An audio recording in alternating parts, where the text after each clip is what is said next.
Hi guys, welcome to all.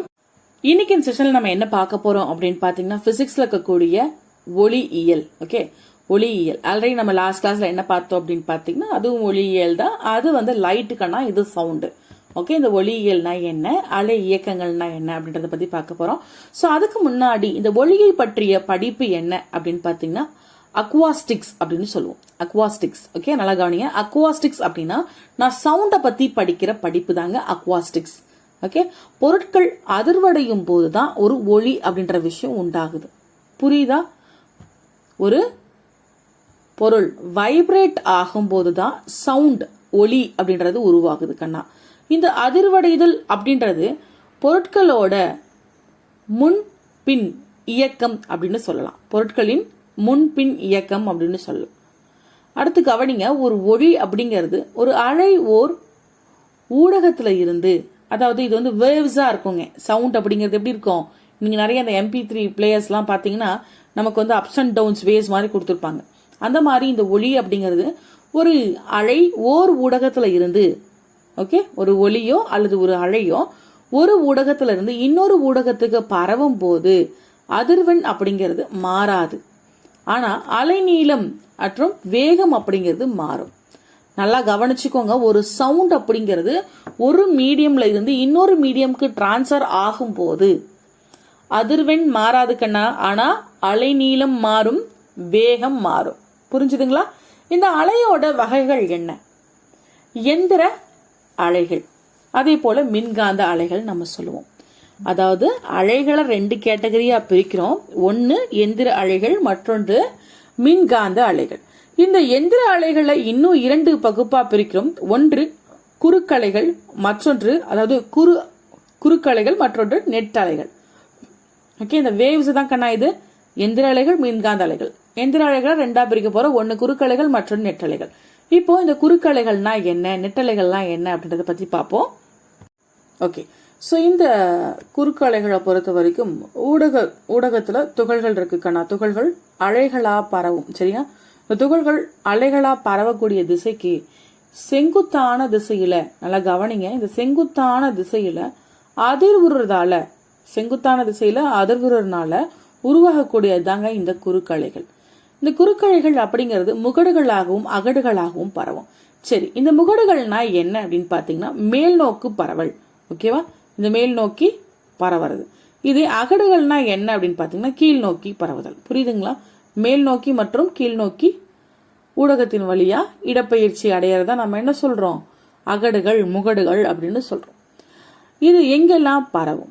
இந்த திட மற்றும் திரவங்களோட மேற்பரப்புல பரவும், ஆனா வாயுக்கள்ல பரவாதுங்க.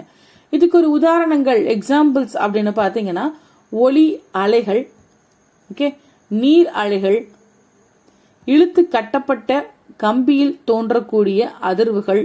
ஓகேவா? இது எல்லாமே என்னது, குறுக்கலைகளுக்கு எடுத்துக்காட்டு. அடுத்து நெட்டலைகள் அப்படின்னு எடுத்தீங்கன்னா ஊடகத்துல எப்பவுமே துகள்கள் பரவுமா, துகள் அலைகள் பரவும். அப்படி பரவும் போது இணையாகவோ, ஓகே, இல்லையா, அதோட திசையிலேயே அதிர்வுறும் போது உருவாகிறது நெட்டலை. செங்குத்து அப்படின்னா குறுக்கலைகள், இணையாக அப்படின்னா நெட்டலைகள். இதோட டிஃபரன்ஸ் நல்லா பார்த்து வச்சுக்கோக்கன்னா ரொம்ப முக்கியம்.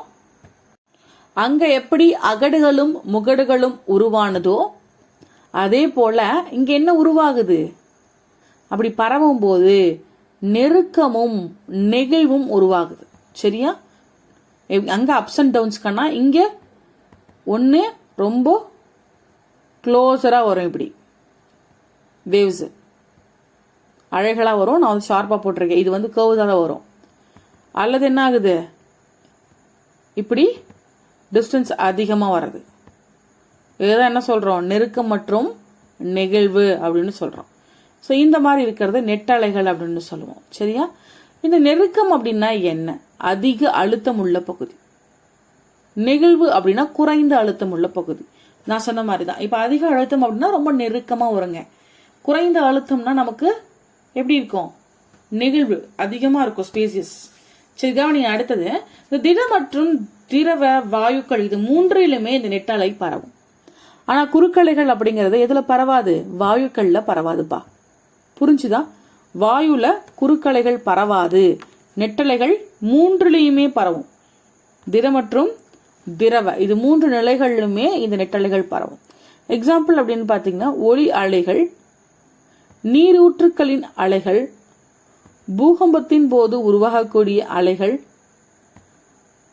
அண்ட் எரிமலை வெடிப்பு, இங்க எல்லாம் இந்த நெட்டலைகள் தான் நடக்குது. புரிஞ்சுதா இது வரைக்கும்? கிளியர்? B clear. நம்ம பார்த்துட்டு இருக்கிறது இப்ப சவுண்டை பத்தி பார்த்துட்டு இருக்கோம். இந்த சவுண்ட் அப்படிங்கறது உங்களுக்கு என்ன மாதிரியான பண்புகளோட இருக்கு அப்படின்னு பார்க்க போறோம். வீச்சு. இந்த வீச்சு அப்படின்னா ஆம்பிளிட்யூட் அப்படின்னு சொல்லுவாங்க. வீச்சுனா என்ன? ஆம்பிளிட்யூட் அப்படின்னு சொல்லுவோம். இது நடுநிலை புள்ளிகள்ல இருந்து துகள்கள் அடையக்கூடிய பெரும இடப்பெயர்ச்சி. வீச்சுனா என்ன?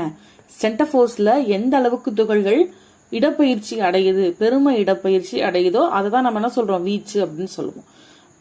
அது வரக்கூடிய பொருட்கள்ல நல்லா கவனிங்க, வைப்ரேட் ஆகக்கூடிய பொருட்கள்ல வீச்சுகள் அதிகமாக இருந்தா, வீச்சு அதிகமாக என்ன சொல்றோம்? அந்த இடத்துல ஒலி அப்படிங்கிறது உரத்த குரலா இருக்கும். அதாவது நீங்க சத்தமா பேசுறீங்க இல்லையா, அந்த இடத்துல வீச்சு அதிகமா இருக்கும். சென்டர் ஃபோர்ஸ்ல இருந்து என்ன ஆகுது? ஒரு எக்ஸாம்பிளுக்காக நான் சொல்றேன். நம்ம பேசுறத சென்டர் ஃபோர்ஸ்ல இருந்து அதிகமான பிரஷர், அதிகமான துகள்கள் இடப்பெயர்ச்சி ஆகும் அதிக அளவுல. அப்போ என்ன ஆகும் அப்படின்னு பாத்தீங்கன்னா, வீச்சு அதிகமா இருக்கும் போது ஒலியானது உரத்த குரல்ல இருக்கும். இல்ல என்னோட வீச்சு குறைவா இருக்கு அப்படின்னா அந்த இடத்துல நம்மளுடைய அந்த ஒளி அப்படிங்கிறது ரொம்ப மென்மையா இருக்கும். இவங்க வாய்ஸ் அப்படின்னு எடுத்தீங்கன்னா மெதுவா பேசும்போது என்ன ஆகும்? உங்களுக்கு துகள்களோட பெருமை இடப்பெயர்ச்சி ரொம்ப கம்மியா இருக்கும். ரொம்ப கம்மியா இருக்கும் போது என்ன ஆகும் அப்படின்னு பாத்தீங்கன்னா, உங்களுடைய வாய்ஸ் ரொம்ப மென்மையா கேட்குங்க. புரியுதுங்களா? உங்களோட வாய்ஸை வச்சு நான் எக்ஸாம்பிள் சொல்லியிருக்கேன். வீச்சுக்கு வீச்சு அதிகமா இருக்குன்னா உங்களுடைய வாய்ஸ் ஹை பீச்ல இருக்கும். இல்ல வீச்சு குறைவா இருக்கு அப்படின்னா சாஃப்டா மென்மையா இருக்கும். இந்த ஒலிக்கான அழகு என்ன அப்படின்னு பாத்தீங்கன்னா மீட்டர் கண்ணா. இது வரைக்கும் புரிஞ்சுதுங்களா? டவுட் இருக்கா? கிளியர்?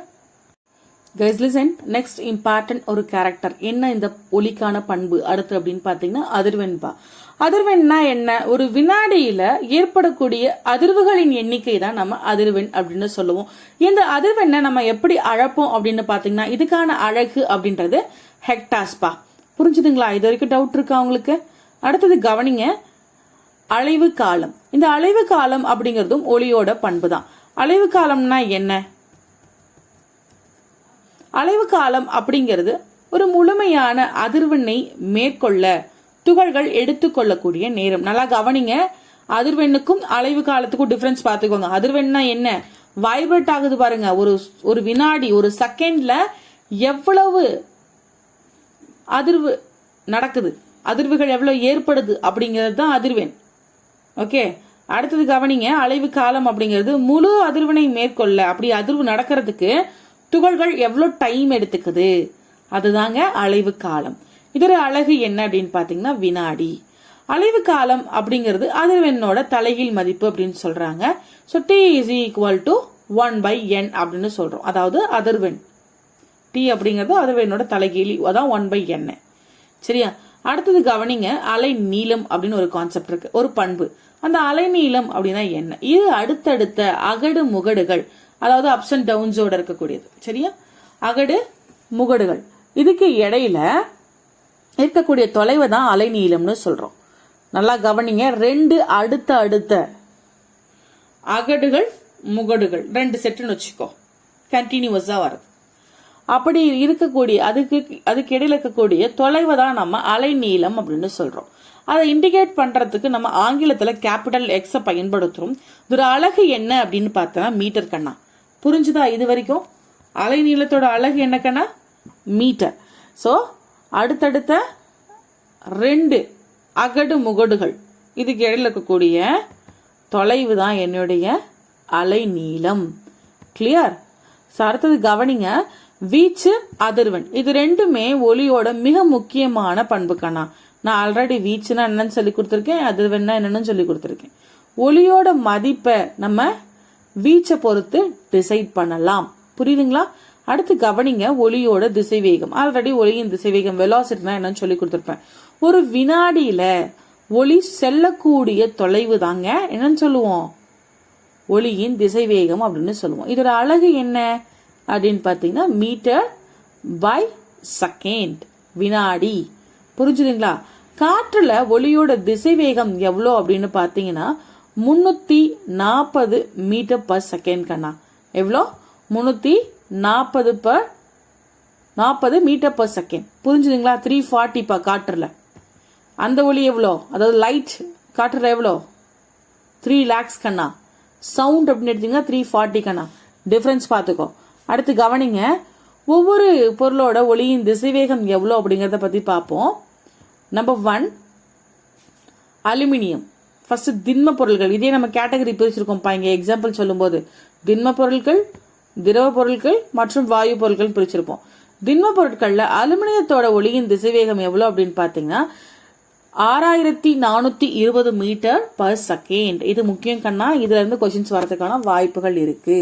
ஸோ அடுத்தது பார்த்தோன்னா கிரானைட் கண்ணா. கிரானைட் எவ்வளோ ஒளியோட திசைவேகம் அப்படின்னு பார்த்தோன்னா அது 6000 மீட்டர் பர் செகண்ட். அடுத்தபடியாக இரும்பு, அலுமினியம் 6420.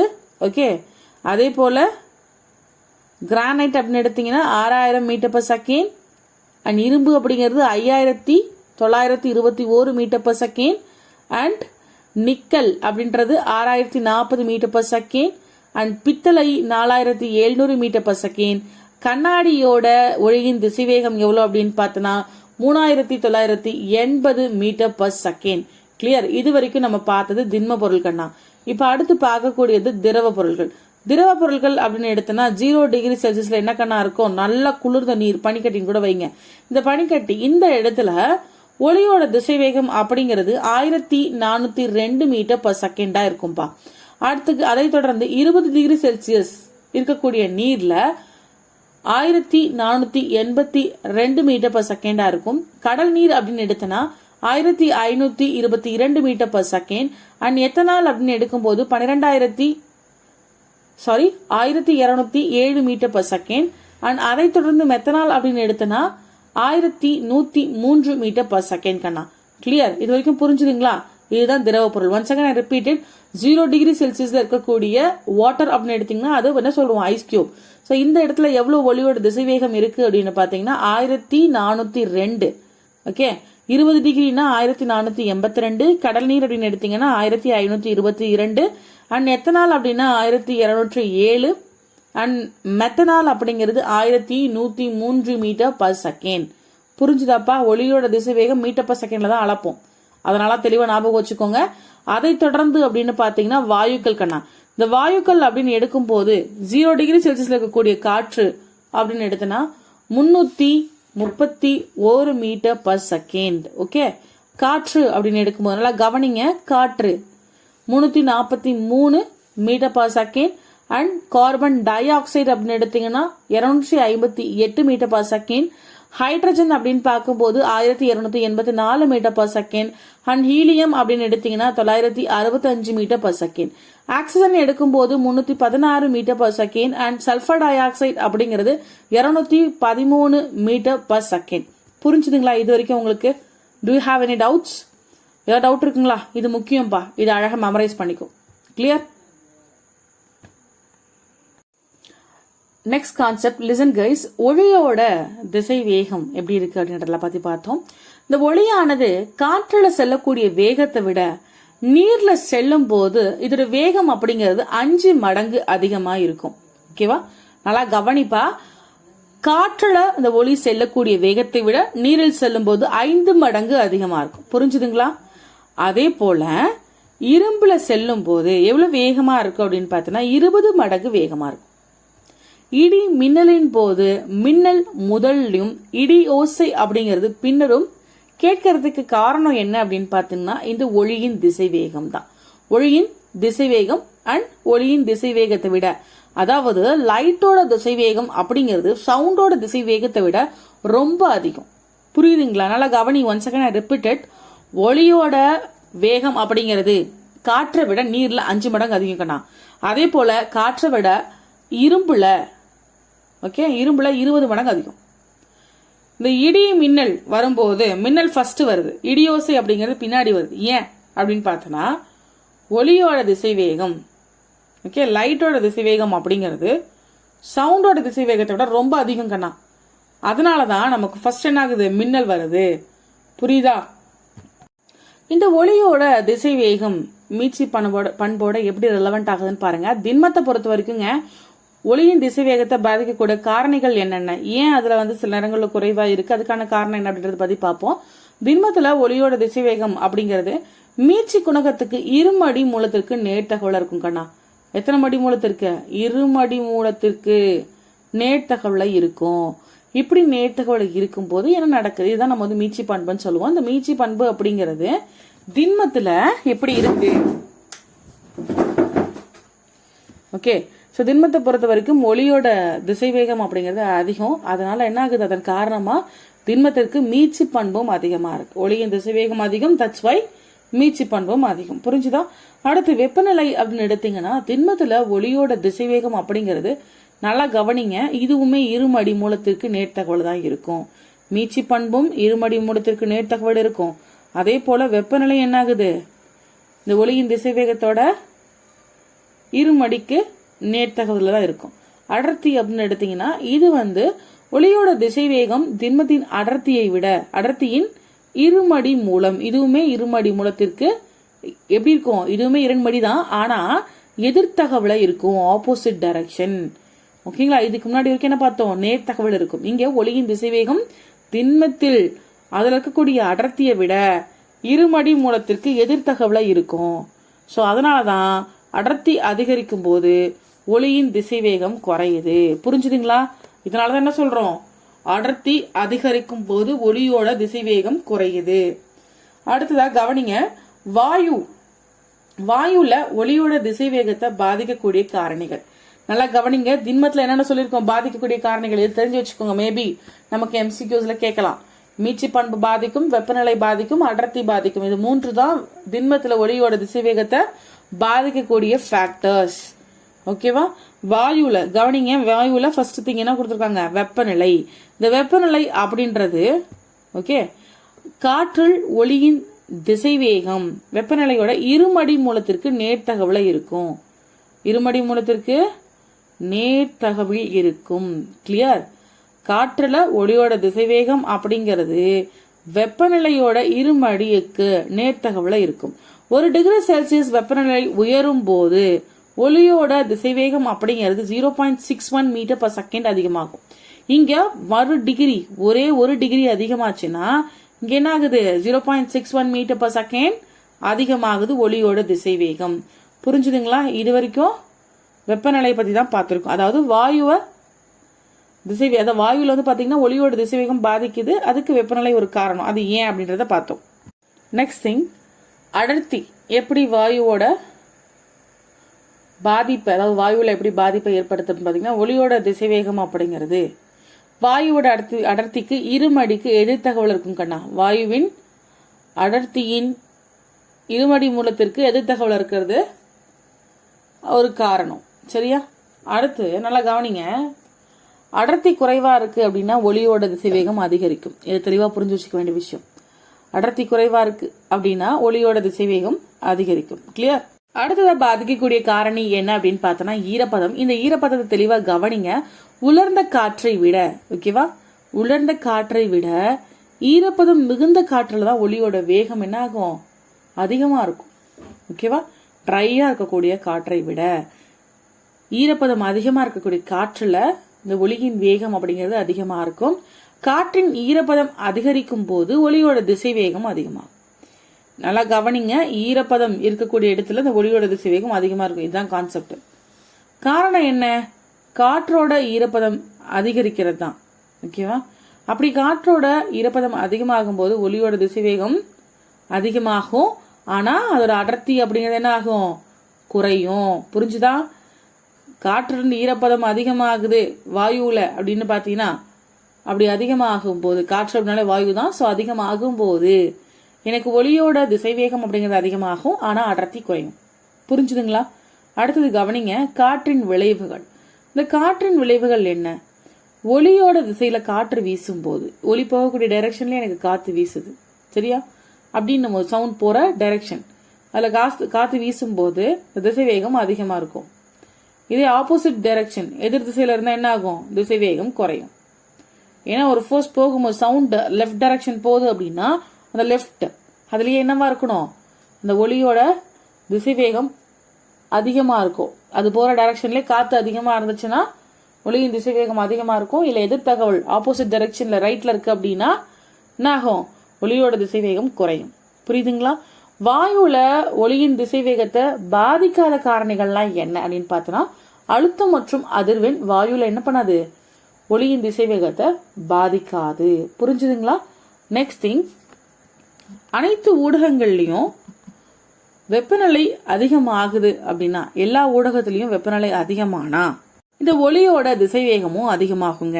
நெக்ஸ்ட் திங், குரல் நாண்கள். இந்த குரல் நாண்கள் அப்படின்றது மனுஷன் பேசும்போது தன்னுடைய குரல் வழியின் குரல் நாண்கள் அதிர்வடையும் போதுதான் என்ன ஆகும்? இப்ப நம்ம பேசுறோங்க, நம்மளுடைய குரல் வழியில் இருக்கக்கூடிய நாண்கள்லாம் வைப்ரேட் ஆகும்பா.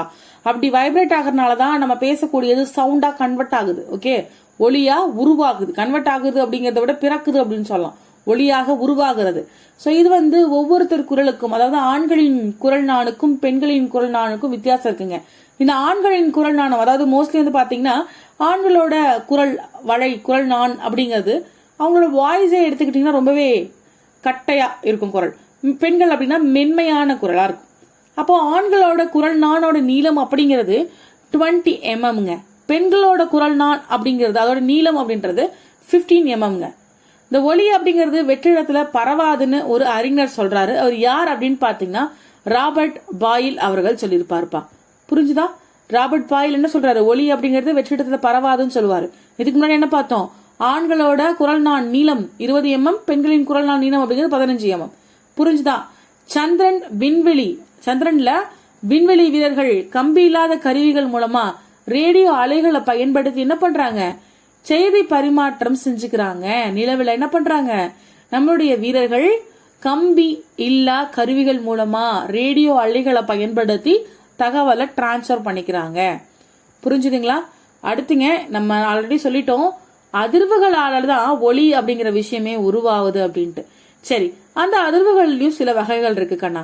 என்ன வகைகள் அப்படின்னு பார்த்தோன்னா இயல்பு அதிர்வுகள், ஓகே, திணிப்பு அதிர்வுகள், ஓகே, இயல்பு அதிர்வுகள், திணிப்பு அதிர்வுகள், ஒத்த அதிர்வுகள். இந்த 3 வகையா நம்ம பிரிக்கிறோம். இயல்பு அதிர்வுகள் அப்படின்றது இழுக்கப்பட்ட கம்பி. இப்ப நான் ஒரு கம்பியை இழுக்கிறேன், ரிட்டன் விட்டுறேன் அப்படின்னா அதுல ஏற்படக்கூடிய அந்த வைப்ரேட் அப்படிங்கிறது இயல்பானது. எப்பவுமே யூஸ்வலா விட்டுட்டா அதுதான் நடக்கும். அடுத்து திணிப்பு அதிர்வு அப்படிங்கிறது அலை உறக்கூடிய ஊஞ்சலின் மீது ஒரு புறவிசை செயல்படுது. ஃபார் எக்ஸாம்பிள், நம்ம ஒரு ஊஞ்சலை எடுத்துப்போங்க, அது ஆல்ரெடி ஆடிட்டு இருக்கு, ஓகே, லேசா மூமெண்ட் இருக்கு. அதில் நான் என்ன பண்றேன்? இன்னும் கொஞ்சம் ப்ரெஷரை கொடுக்குறேன். அப்படி கொடுக்குறேன் அப்படின்னா என்ன ஆகும்? இன்னும் அதிகமா அப்ஸ் அண்ட் டவுன்ஸோட அதிர்வுறும். இதுதான் திணிப்பு அதிர்வு அப்படின்னு சொல்றோம். ஒத்த அதிர்வு அப்படிங்கிறது இயல்பு அதிர்வெண்ணும் திணிப்பு அதிர்வெண்ணும் ஈக்குவலா இருக்கும் போது உருவாகிறது ஒத்த அதிர்வு. எடுத்துக்காட்டு அப்படின்னு பார்த்த அப்படின்னா ஒரு பாலம் இருக்குன்னா அந்த பாலத்தின் மேல ராணுவ வீரர்கள் அணிவகுத்து செல்றது, ஓகே, அந்த வீச்சுடன் ஏற்படக்கூடிய அதிர்வுகள். நெக்ஸ்ட்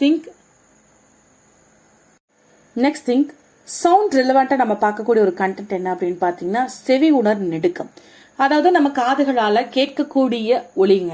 இதை என்ன சொல்றோம்? ஃபர்ஸ்ட் திங், 20 ஹெக்டார்ஸ்ல இருந்து 20,000 ஹெக்டார்ஸ் வரைக்கும் தான் செவிகளால உணர முடியும்பா.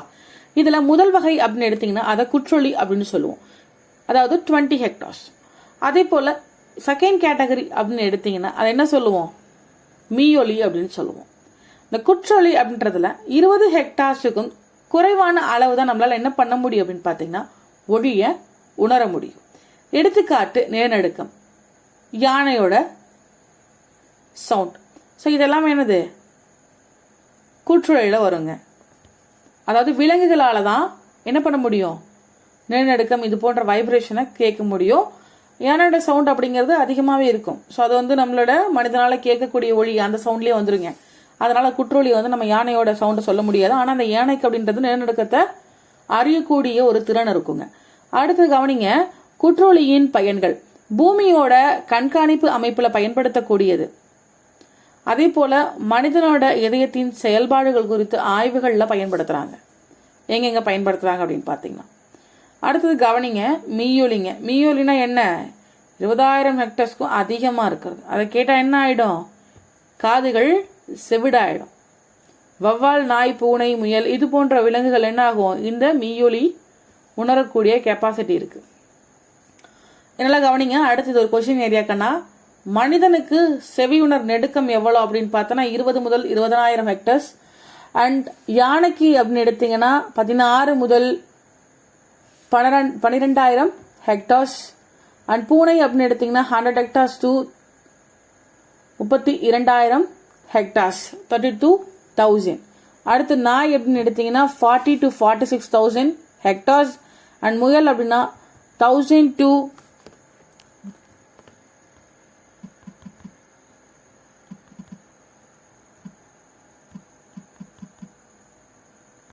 10 lakhs hectares. And next think வவ்வால் 1000 ஹெக்டார்ஸ் முதல் 15 லட்சம் ஹெக்டார்ஸ் வரைக்கும் அதால என்ன பண்ண முடியும், செவி உணர் நெடுக்கம் கொண்டதுங்க. அது வரைக்கும் அதால கேட்க முடியும். டால்பின் அப்படின்னு எடுத்தீங்கன்னா 70 ஹெக்டார்ஸ் முதல் 15 லட்சம் ஹெக்டார்ஸ் வரைக்கும் அதால கேட்க முடியும். கடல் நாய் அப்படின்னு எடுத்தீங்கன்னா 900 ஹெக்டார்ஸ் முதல் 20 லட்சம் ஹெக்டார்ஸ் வரைக்கும் செவி உணர் திறன் கொண்டதுங்க. ஓகே, இதெல்லாம் டவுட் இருக்குங்களா? Guys listen. நெக்ஸ்ட் ஒரு முக்கியமான கண்டென்ட்மா, மீயொலி எங்கெல்லாம் பயன்படுத்துறோம், இதுல பயன்கள் என்ன? மீயொலிகளை பயன்படுத்தி கடலோட ஆழம் அண்ட் கடலுக்குள்ள இருக்கக்கூடிய பனிமலைகளோட இருப்பிடம், நீர்மூழ்கி கப்பல்களோட தொலைவு, இதை எல்லாமே தெரிஞ்சுக்க முடியும்ப்பா. இதெல்லாம் தெரிஞ்சுக்க முடியும். கடலோட ஆழம் தெரிஞ்சுக்கலாம். ஓகே, கடலுக்குள்ள இருக்கக்கூடிய பனிமலைகளோட இருப்பிடத்தை தெரிஞ்சுக்கலாம். நீர்மூழ்கி கப்பலோட தொலைவு, இதெல்லாம் நம்ம தெரிஞ்சுக்க முடியும். சரிங்க, இந்த மீயொலி கடந்த தொலைவு எப்படி கால்குலேட் பண்ணுவீங்க அப்படின்னு பாத்தீங்கன்னா, distance d is equal to vt is divided by 2 அப்படின்னு சொல்லுவோம். ஓகேவா? அதே போல உடல் உள்ளுறுப்புகளை ஆய்வு செய்யக்கூடிய அல்ட்ராசோனிக் ஸ்கேன்ல இந்த மீயொலி பயன்படுத்தப்படுது. ஸ்கேன்ஸ்ல என்ன பண்றாங்க, இந்த மீயொலி பயன்படுத்துறாங்க. அடுத்தது சிறுநீரகத்தில் இருக்கக்கூடிய கற்களை உடைத்து அந்த பிரச்சனையை சரி பண்றதுக்கு, அதனை வெளியேற்றுவதற்கு இந்த மீயொலியானது பயன்படுகிறது. அதே போல புற்றுநோயை குணப்படுத்த பயன்படுத்துகின்றது. நெக்ஸ்ட் திங், உலோக பட்டைகள் இருக்கக்கூடிய வெடிப்புகள் அதை கண்டறியறதுக்கு யூஸ் ஆகுது. பாத்திரம் கழுவக்கூடிய இயந்திரம் டிஷ்வாஷ் மிஷின்ல யூஸ் ஆகுது. அண்ட் மீயொலி அலைகள் தூய்மையாக்கக்கூடிய தொழில்நுட்பத்தில் பயன்படுத்தப்படுகின்றது. அதாவது வாஷிங், தூய்மையாக்கக்கூடிய தொழிலகங்கள்ல இதை பயன்படுத்துறாங்க. மீயொலியோட மற்றொரு முக்கியமான பயன்பாடு அப்படின்னு எடுத்தீங்கன்னா கால்டனின் விசில். ஸோ இந்த விசில் மனித செவிக்கு புலப்படாது, ஆனால் அதை நாய்களால் கேட்க முடியும். நல்லா கவனிங்க. மீயொலியோட மிக முக்கியமான இன்னொரு பயன்பாடு என்ன அப்படின்னு பாத்தீங்கன்னா கால்டனின் விசில்ங்க. இந்த கால்டனின் விசில் அப்படிங்கிறது மனுஷனோட செவிக்கு, காதுகளுக்கு புலப்படாது, ஆனா நாய்களால கேட்க முடியுங்க. நாய்களுக்கு புலனாய்வு பயிற்சி அளிக்கிறதுக்கு இதை பயன்படுத்துறாங்க. புரியுதுங்களா? ஸோ அடுத்தது கவனிங்க, டப்ளர் விளைவு. இந்த டப்ளர் விளைவை கண்டுபிடிச்சவர் யாரு அப்படின்னு பாத்தீங்கன்னா கிறிஸ்டியன் ஜோகன் டப்ளர் அவர்கள் கண்டுபிடிச்சிருப்பார். டப்ளர் விளைவை கண்டுபிடிச்சவர் யாருக்கன்னா கிறிஸ்டியன் ஜோகன் டப்ளர் அவர்கள் கண்டுபிடிச்சிருக்காருங்க. ஒளி மூலத்துல, அதாவது அந்த ஒளி உருவாகக்கூடிய இடம், அந்த ஒளி மூலத்திற்கும் கேட்கிறவங்க இருக்காங்க இல்லையா, அதாவது இப்ப நான் ஒரு விஷயத்த பேசுறேன், உங்களுக்கு கேக்குது த்ரூ த வீடியோ மூலமா, அது அந்த வீடியோ, அந்த போன், அந்த சிஸ்டம் அப்படின்றது இந்த இடத்துல ஒளி மூலம் கண்ணா. சோ இங்க இருந்து நீ கேட்கிற பாரு, அதுதான் கேட்பவர். இந்த ரெண்டுத்துக்கும் இடையில இருக்கக்கூடிய சார்பு இயக்கத்தை தான் என்ன சொல்றாங்க, ஒளியின் அதிர்வெண்ணில் இந்த சார்பு இயக்கம் இருக்கும் போது இடையில அந்த ஒளியோட அதிர்வெண்ல ஏற்படக்கூடிய தோற்ற மாற்றங்கள் தான் டப்ளர் விளைவு விளக்குது. சோ அதுதான் டப்ளர் விளைவு என்ன பண்ணுது, பேசுது. புரிஞ்சுதா? சோ நிகழ்வு 1 அப்படின்னு பாத்தீங்கன்னா கேட்பவரோட இது ஒரே கதை தான். இப்ப நான் சொன்னதுதான் உங்களுக்கு. நீங்க இப்ப பாத்துட்டு இருக்கீங்க ஆடியோ வீடியோ அப்படின்னா உன்னுடைய அந்த சவுண்ட் ரீஜியன் எந்த இடத்துல இருந்து வருதோ அதுதான் ஒளி மூலம்னு சொல்லுவோம். அதுக்கும் கேட்பவருக்கும் இடையில ஒரு சார்பு இயக்கம் இருக்கும். அப்படி சார்பு இயக்கம் இருக்கும் போது இங்க அதிர்வெண்களால ஏற்படக்கூடிய தோற்ற மாற்றங்கள், ஓகேவா, அப்ஸ் அண்ட் டவுன்ஸோட இருக்கும் இல்லையா, அதுதான் என்னது, டப்ளர் லா பேசுது கண்ணா. இந்த டப்ளர் லாவால ஏற்படக்கூடிய பயன்கள் என்ன அப்படின்னு பார்த்தனா கவனிங்க. வானூர்தி, டப்ளர் லாவோட யூசேஜ் கண்ணா, வானூர்தி நிலையங்கள்ல ரேடார்கள் மூலமா வானூர்தியோட உயரம், அதன் வேகம், நெருங்கக்கூடிய வானூர்தியின் தொலைவு, இதை எல்லாமே காண முடியும். டப்ளர் விளைவு என்ன, டப்ளர் விளைவோட யூசேஜ் கண்ணா இதை எங்க யூஸ் பண்றோம், இந்த இடத்துல யூஸ் பண்றோம். வானூர்தி நிலையங்கள்ல இதை நம்ம பயன்படுத்துறோம். டப்ளர் விளைவை ஏன் எதுக்கு பயன்படுத்துறேன், இந்த வானூர்தி நிலையத்துல, அதாவது ஒரு ஏர்போர்ட்ஸ், இந்த இடத்துல ரேடார்கள் மூலமா வானூர்தி எவ்வளவு உயரத்துல இருக்கு, அதோட வேகம் என்னவா இருக்கு, நெருங்கக்கூடிய நேரம், இல்ல அதை நெருங்கக்கூடிய வானூர்தி, இதை எல்லாத்தையுமே மானிட்டர் பண்றது ரேடார் மூலியமா நடக்கும். அதே போல இந்த போக்குவரத்தை கட்டுப்பாட்டு வாகனம், போக்குவரத்து கட்டுப்பாட்டு வாகனத்துல இருக்கக்கூடிய வேகம், அது செல்லக்கூடிய வேகம், கிளியர், அதை கண்ட்ரோல்டா வச்சிருக்கும் கண்ணா. போக்குவரத்து கட்டுப்பாட்டு வாகனத்துல இருந்து வேகமாக செல்லக்கூடிய வாகனங்கள் காணப்படக்கூடிய வேகம், இது வரைக்குமே இதை கண்ட்ரோல்டா வச்சிருக்கிறது. அதை மானிட்டரைஸ் பண்றதுக்கு இந்த டப்ளர்லாம் யூஸ் ஆகுது. அடுத்து கவனிச்சிங்கன்னா இசைக்கருவிகள்ங்க. இதுல இருந்து வரக்கூடிய சவுண்டை பத்தி பார்ப்போம். இந்த கம்பி கருவிகள் அப்படின்னு எடுத்தீங்கன்னா வீணை, கிடார்னு சொல்லுவோம். இதை வந்து சுண்டுதல், சுட்டி விடுறதுனால என்ன ஆகும் அப்படின்னு பாத்தீங்கன்னா அது சவுண்ட் வரும் நமக்கு. அடுத்து வளையல் அப்படின்னு எடுத்தீங்கன்னா அதை வந்து நீங்க உழுக்கும் போது சவுண்ட் வரும். அதே போல இங்க வயலின் அப்படின்னு எடுத்தீங்கன்னா மீட்டுதல். ஒவ்வொரு இடத்துலயுமே இசைக்கருவிகள்ல வளையல் வராதுக்கான வயலின் தான் சொல்ல வந்தேன். ஸோ இந்த வயலின் அப்படின்னு பாத்தீங்கன்னா மீட்டுதலின் முறை. இந்த மீட்டுதல் மீட்டும் போது உங்களுக்கு அங்க இருந்து சவுண்ட் வரும். பியானோ அப்படின்னு எடுத்தீங்கன்னா தட்டும் போது சவுண்ட் வரும். இது எல்லாமே கம்பி கருவிகள் கண்ணா. அடுத்தது பாத்தீங்கன்னா நாணல் கருவிகள், வாய் இசை கருவியான ஹார்மோனியம். அடுத்து காற்று கருவிகள் அப்படி எடுத்தா புல்லாங்குழல், நாதஸ்துரம், செனாய், கிளாரினெட், இது எல்லாமே பாத்தீங்கன்னா காற்று கருவிகள் அப்படின்னு சொல்லுவோம். இதெல்லாம் ஊதும் போது நமக்கு என்ன ஆகும், சவுண்ட் வரும். தோல் கருவிகள் அப்படின்னு எடுத்தோம்னா மிருதங்கம், தபாலம், ஓகே, ட்ரம்ஸ், இது எல்லாமே தோல் கருவிகள். புரிஞ்சுதுங்களா? இது வந்து தட்டும் போது என்ன ஆகும், சவுண்ட் அப்படின்றது வரும். புரிஞ்சுதா? அடுத்து கவனிங்க ஒளிப்பதிவு. இந்த ஒளிப்பதிவு செய்யக்கூடிய முறைய முதல்ல யார் கண்டுபிடிச்சா அப்படின்னு பாத்தீங்கன்னா, யார் கண்டுபிடிச்சா, தாமஸ் ஆல்வா எடிசன் அவர்கள் கண்டுபிடிச்சிருக்காரு. புரியுதா? ஒளி பதிவுன்ற முறைய முத கண்டுபிடிச்சவர் யார் அப்படின்னு பார்த்தோன்னா தாமஸ் ஆல்வா எடிசன் அவர்கள் தான் ஒளிப்பதிவு முறைய முத கண்டுபிடிச்சாருமா. ஒளி நாடாவின் ஒளிப்பதிவு, அதாவது டேப் ரெக்கார்ட் போட்டு பண்றோமா, டேப் ரெக்கார்ட். ஸோ இந்த டேப் போட்டு நம்ம ரெக்கார்ட் பண்ணுவோம் இல்லையா, வாய்ஸ் பதிவு பண்ணுவாங்க பாருங்க. இது வந்து காந்த புலங்களாக திரைப்பட சுருள்ல ஒளிப்பதிவு செஞ்சு வைக்கக்கூடிய முறைன்னு சொல்லுவோம். ஸோ இந்த ஒளி நாடாவில் பதிவு செய்யக்கூடிய முறை ஒரு பக்கம் இருக்கு. அதே போல திரைப்பட சுருள்ல ஒளிப்பதிவு செய்யக்கூடிய முறை, இதை வந்து என்னன்னு சொல்லுவோம் அப்படின்னு பாத்தீங்கன்னா திரைப்பட சுருள்ல பண்றத போல்சன் முறை அப்படின்னு சொல்லுவாங்க. ஃபர்ஸ்ட் சவுண்ட் அப்படின்றத, சவுண்ட் ரெக்கார்ட், ஆடியோ ரெக்கார்ட் அப்படின்றது யார் கொண்டு வந்தா அப்படின்னு பாத்தீங்கன்னா தாமஸ் ஆல்வா எடிசன் அவர்கள் கண்டுபிடிச்சிருப்பாரு. சோ இது வரைக்கும் சவுண்ட் ரெலவென்ட்டான கண்டென்ட் ஃபுல்லா பார்த்தாச்சுமா? இது ரெலவென்ட்டா உங்களுக்கு டவுட் இருக்கு அப்படினா கமெண்ட் பண்ணுங்க. இல்ல test batches and class details வேணும் அப்படினா நம்மளோட டிஸ்கிரிப்ஷனை விசிட் பண்ணுங்க. தேவைப்படுறவங்க அக்சஸ் பண்ணிக்கோங்க. Thank you for watching.